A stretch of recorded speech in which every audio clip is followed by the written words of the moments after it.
Leitura diária. Segundo Samuel, capítulo 18. A morte de Absalão. Davi passou em revista o exército e nomeou comandantes de batalhões de 1000 e de 100.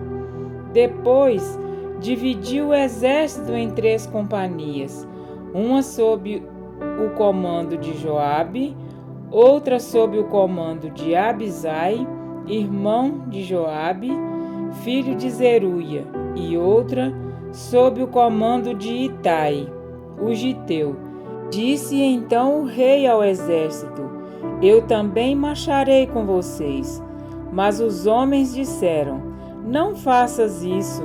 Se tivermos que fugir, eles não se preocuparão conosco, e mesmo que metade de nós morra em batalha, eles não se importarão. Tu, porém, vales por 10.000 de nós. Melhor será que fiques na cidade e dali nos dês apoio. O rei respondeu: Farei o que acharem melhor. E o rei ficou junto à porta, enquanto os soldados marchavam, saindo em unidades de 100 e de 1000. O rei ordenou a Joabe, a Abisai e a Itai: Por amor a mim, tratem bem o jovem Absalão. E todo o exército ouviu quando o rei deu essa ordem sobre Absalão a cada um dos comandantes. O exército saiu a campo para enfrentar Israel, e a batalha aconteceu na floresta de Efraim, onde o exército de Israel foi derrotado pelos soldados de Davi. Houve grande matança naquele dia, elevando-se o número de mortos a 20.000. A batalha espalhou-se por toda a região, e naquele dia a floresta matou mais que a espada. Durante a batalha, Absalão, montado em sua mula, encontrou-se com os soldados de Davi. Passando a mula debaixo dos galhos de uma grande árvore, Absalão ficou preso nos galhos pela cabeça. Ficou pendurado entre o céu e a terra, e a mula prosseguiu. Um homem o viu e o informou a Joabe: Acabei de ver Absalão pendurado numa grande árvore. Você o viu? Perguntou Joabe ao homem. E por que não o matou ali mesmo? Eu teria dado a você 10 peças de prata e um cinturão de guerreiro.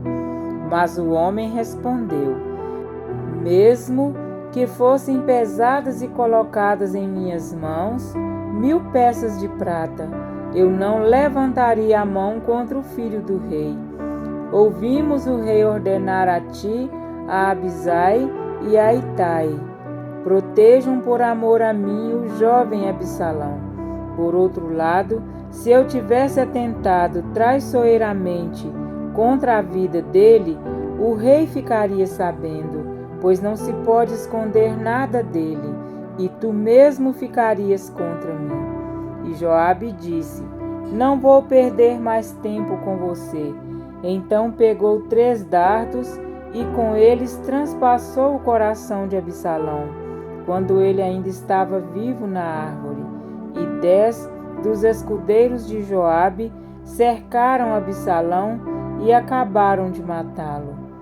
A seguir, Joabe tocou a trombeta para que o exército parasse de perseguir Israel, e assim deteve o exército. Retiraram o corpo de Absalão, jogaram-no num grande fosso na floresta e fizeram um grande monte de pedras sobre ele. Enquanto isso, todos os israelitas fugiam para casa. Quando em vida, Absalão tinha levantado um monumento para si mesmo no Vale do Rei, dizendo: Não tenho nenhum filho para preservar a minha memória. Por isso, deu à coluna o seu próprio nome. Chama-se ainda hoje Monumento de Absalão. A tristeza de Davi. Então Aimaas, filho de Zadok, disse: Deixa-me correr e levar ao rei a notícia de que o Senhor lhe fez justiça, livrando-o de seus inimigos. Não é você quem deve levar a notícia hoje, disse-lhe Joabe. Deixe isso para outra ocasião. Hoje não, porque o filho do rei morreu. Então Joabe ordenou a um etíope: Vá dizer ao rei o que você viu. O etíope inclinou-se diante de Joabe e saiu correndo para levar a notícia. Todavia, Aimaas, filho de Zadok, disse de novo a Joabe: Não me importa o que aconteça, deixa-me ir com o etíope. Joabe, porém, respondeu: Por que está querendo tanto ir, meu filho? Você não receberá nenhuma recompensa pela notícia. Mas ele insistiu: Não importa o que aconteça, quero ir. Disse então Joabe: Pois vá. E Aimaas correu pelo caminho da planície e passou à frente do etíope. Davi, estando sentado entre a porta interna e a externa da cidade, e quando a sentinela subiu ao terraço que havia sobre a porta junto à muralha, viu um homem que vinha correndo sozinho. A sentinela gritou, avisando o rei. O rei disse: Se ele está sozinho, deve trazer boa notícia. E o homem foi se aproximando. Então a sentinela viu outro homem que vinha correndo e gritou ao porteiro: Vem outro homem correndo sozinho. Esse também deve estar trazendo boa notícia, exclamou o rei. A sentinela disse: Está me parecendo pelo jeito de correr que o da frente é Aimaas, filho de Zadok. É um bom homem, disse o rei. Ele traz boas notícias. Então Aimaas aproximou-se do rei e o saudou. Prostrou-se rosto em terra diante do rei e disse: Bendito seja o Senhor, o teu Deus. Ele entregou os homens que se rebelaram contra o rei, meu senhor. O rei perguntou: O jovem Absalão está bem? Aimaas respondeu: Vi que houve grande confusão quando Joabe, o servo do rei, ia enviar teu servo, mas não sei o que aconteceu. O rei disse: Fique ali ao lado esperando. E Aimaas ficou esperando. Então o etíope chegou e disse: Ó rei, meu senhor, ouve a boa notícia. Hoje o Senhor te livrou de todos os que se levantaram contra ti. O rei perguntou ao etíope: O jovem Absalão está bem? O etíope respondeu: Que os inimigos do rei, meu senhor, e todos os que se levantam para te fazer mal, acabem como aquele jovem. Então o rei, abalado, subiu ao quarto que ficava por cima da porta e chorou. Foi subindo e clamando: Ah, meu filho Absalão, meu filho Absalão, quem me dera ter morrido em seu lugar. Ah, Absalão, meu filho. Amém?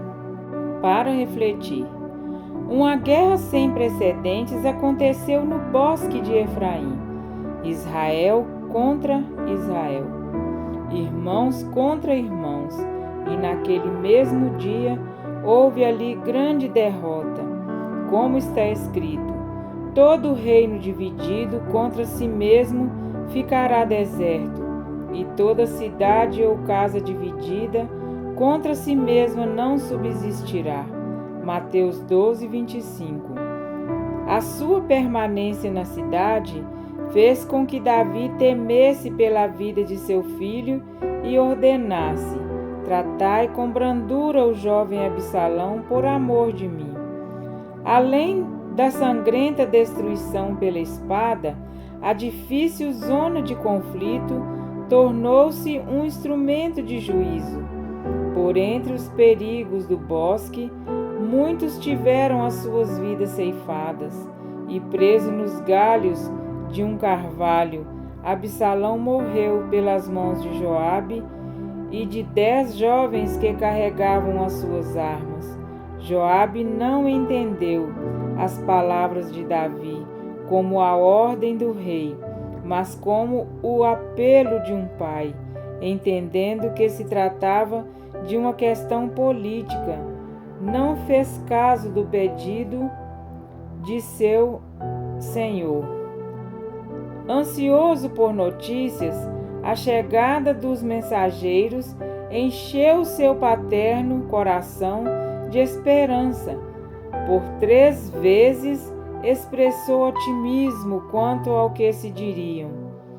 Tão logo o primeiro lhe chegou, tratou de questioná-lo quanto à sua maior aflição. Vai bem o jovem Absalão? Percebendo a angústia do rei, é provável que Ahimaás tenha então compreendido o porquê de Joabe tentar impedi-lo de ser o mensageiro de tal notícia, e omitiu ao rei a morte de seu filho. Coube então ao escravo etíope anunciar tal tragédia, um golpe que abalou sobremaneira o coração do grande rei.